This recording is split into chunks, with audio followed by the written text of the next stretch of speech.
Cosmo and Luna were the best of friends. They were brother and sister. They loved to play games. They had many friends. There was Max, the playful puppy. There was Lily, the giggling butterfly. And there was Benny, the sleepy bear.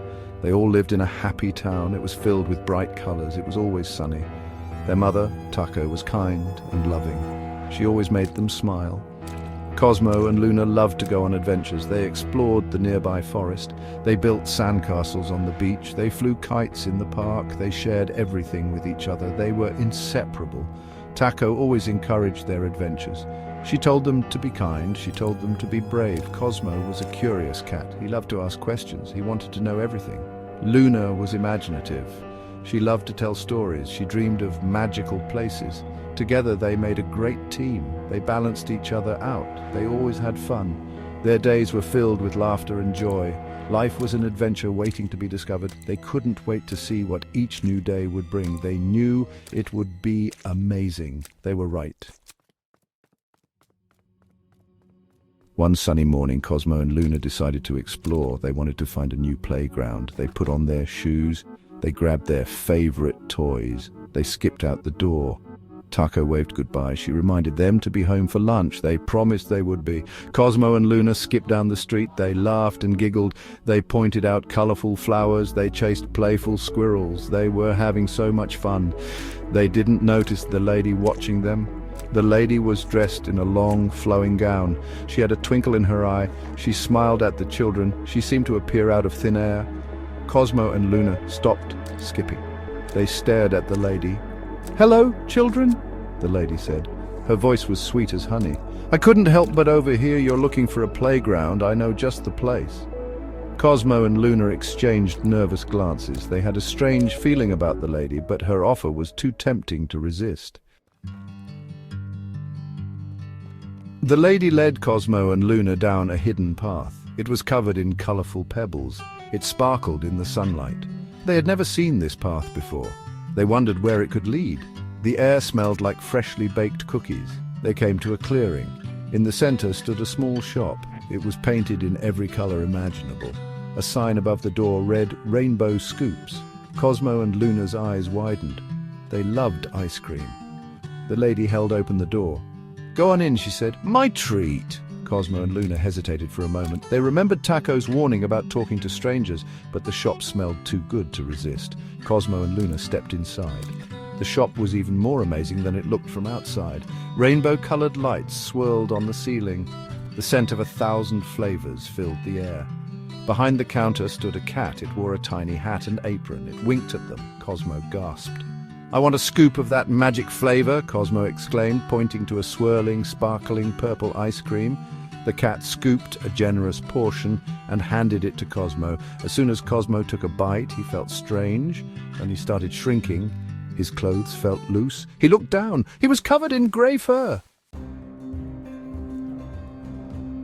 Luna watched in horror as Cosmo transformed into a grey cat. She screamed and tried to run out of the shop, but the door slammed shut. She was trapped. The mysterious lady laughed, a cold and heartless sound. Luna pounded on the door. "Let me out," she cried. "Help!" But no one could hear her. The lady approached her, her smile gone, replaced with a cruel smirk. "You see, child?" the lady said, her voice dripping with malice. "I needed 2 cats for my plan. And now," she continued, snapping her fingers, "it's your turn." A swirling cone of pink ice cream appeared in front of Luna. Before she could react, the lady shoved the cone into her face. Luna tasted strawberries and magic. She felt dizzy.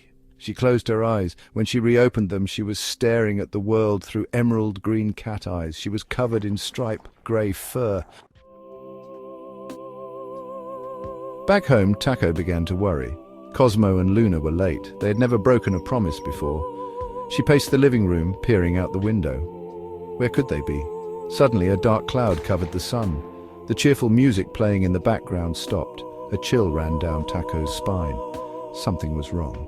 Very wrong. Before Taco could react, 2 figures materialized in her living room. It was the mysterious lady and a tall, burly man with a mean scowl. Taco's heart pounded in her chest. She knew she was in danger.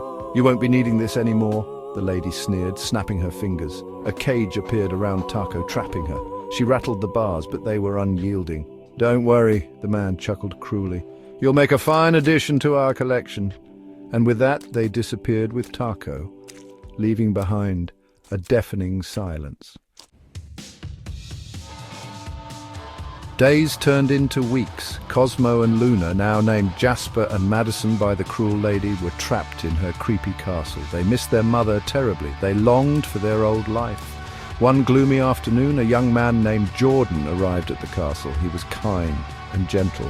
He loved animals. He had heard rumors of the cruel lady and her captive creatures. He was determined to rescue them. Jordan snuck into the castle through an open window. He tiptoed through the dark hallways. He could hear animals crying out from behind locked doors. His heart ached for them. He had to help. Finally, he found the room where the cats were kept. He peeked inside. There, huddled in a corner, were two sad-looking cats. One was a ginger cat with sorrowful green eyes.